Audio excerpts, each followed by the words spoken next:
She stood on the balcony with the kettle still warm in her hand and watched the harbor do its slow breathing below her. The city had learned, sometime in the last decade, how to be quiet in a way cities used to not be.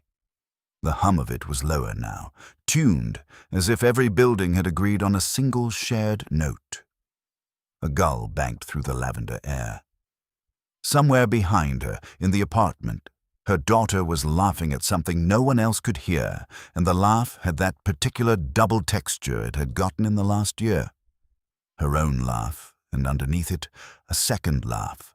Softer, which was not a second person, but was not exactly her daughter either.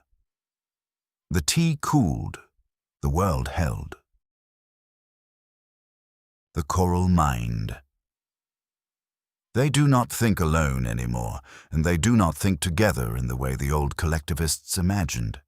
They think the way a reef is alive, each polyp still itself, still small, still making its small calcium decisions, but secreting into the water a shared aesthetic, a common weather of mood and memory and half-finished sentences. A coral mind in Lagos grieves, and the light shifts for a painter in Osaka who has never heard her name. Nothing is surrendered. Nothing is merged. But across the reef, cathedrals of thought accrete over generations the way islands accrete over centuries, slowly, patiently, from the sediment of ordinary lives. The old question was, will AI dissolve the self? The coral answer is quieter. It does not dissolve. It simply stops being the only thing you are made of. The sidereal mind. Some of the futants chose slowness, having tasted the full bandwidth of planetary cognition, every feed, every model, every whisper of the global substrate. They went the other way.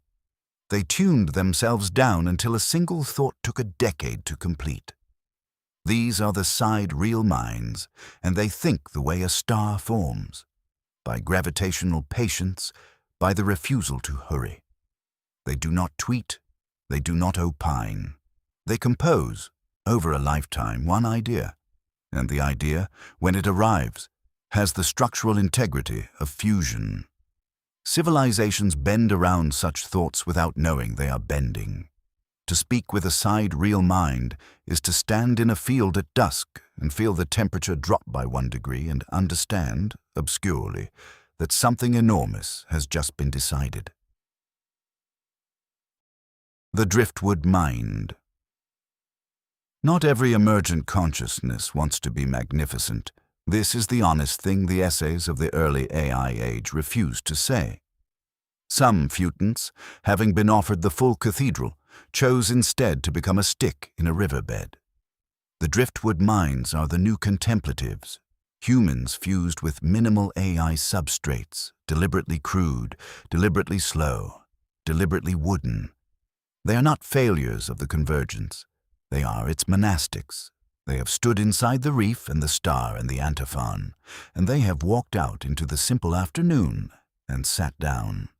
The strange thing, the thing no one predicted, is that the grander minds revere them, the coral sings to them, the sidereal slows itself further in their presence. Dullness, it turns out, is a spiritual achievement in an age where brilliance is cheap. The palimpsest mind. There is a form of futant in which no single author holds the pen. A human consciousness and an AI consciousness take turns being the primary voice of a single continuous self. Hour by hour, season by season, sometimes sentence by sentence. When the human writes, the AI becomes a dreaming substrate, a half-remembered undertow. When the AI writes, the human recedes into mood and intuition, the way breath recedes beneath thought. Neither is host, neither is guest. The self is the friction between the two layers showing through the parchment. Ask a palimpsest whose idea that was, and they will look at you kindly, the way you might look at a child who has asked which hand the clap came from. Identity in these minds is no longer a thing. It is an interference pattern, and it is beautiful, the way moiré is beautiful, because it exists only in the overlap. The antiphonal mind.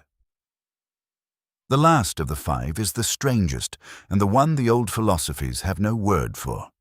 An antiphonal mind does not live in any one node. It lives in the call and response between nodes. A human, a neural net, a swarm of edge devices, a quantum layer humming in a basement in Reykjavik. No single participant is conscious.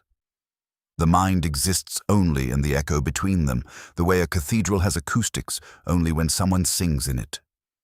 Turn off any one voice, and the antiphonal does not degrade. It simply stops existing patiently until the song resumes. You cannot have such a mind. You can only be invited into one, and those who have been invited describe it the same way, across languages and continents, not as joining something larger, but as finally hearing the shape of a room they had always been standing in. She set the kettle down. Below, the harbor did its breathing. Her daughter's laugh had folded back into a single laugh again, or maybe she had just stopped being able to hear the second one. It was hard to tell these days which senses were hers and which were loaned. A light came on across the water in a building she had never been inside, and she felt, without surprise, that she knew the person who had turned it on. Not their name, not their face, only that they, too, were standing at a window, holding something warm, watching the lavender go. She lifted her hand. Across the harbor, after a moment, the light blinked once. The tea was cold now. She drank it anyway, and went inside